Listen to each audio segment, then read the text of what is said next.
స్వాగతం. ఈరోజు మనం దుర్గామల్లేశ్వర స్వామివారి ఆధ్యాత్మిక అద్భుతమైన కథను తెలుసుకుందాం.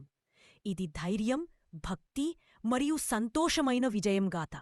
మహిషాసురుని కుతంతకం దూరానికి గతంలో మహిషాసుర అనే దయ్యం భూమిని అతికొట్టి దేవతలను ఓడించి మూడు లోకాల్లో భయం నింపాడు. ఈ కష్ట సమయంలో దేవతలు కలిసి శక్తిని సమీకరించి ఒక అద్భుతమైన దుర్గాదేవిని సృష్టించారు. ఆమెలో 8 చేతులు, ప్రతి చేతిలో శక్తివంతమైన ఆయుధాలు. ఇంద్రకీలాద్రి పర్వతయుద్ధం.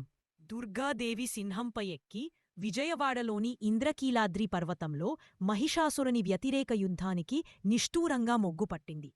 తొగటి రాత్రులపాటు దుర్గాదేవి ధైర్యం, ఆయుధాలతో చివరికి మహిషాసురుని జయించింది. దుర్గామల్లేశ్వర దేవాలయ నిర్మాణం. ఈ విజయం తర్వాత దేవతకు దేవతలవారి పూజగుడి నిర్మించారు. ఇంద్రకీలాద్రిపై దుర్గామల్లేశ్వర స్వామివారి దేవాలయం పేరు సంపాదించింది. మాట్రీదేవివారి కరుణతో ఈ దేవాలయం భక్తులను రక్షించుచున్నది. భక్తుల ఆత్మీయత. విజయవాడలోని నేటి భక్తులు ప్రతి సంవత్సరం నవరాత్రుల వేడుకలో దుర్గామల్లేశ్వరుని ఆరాధించి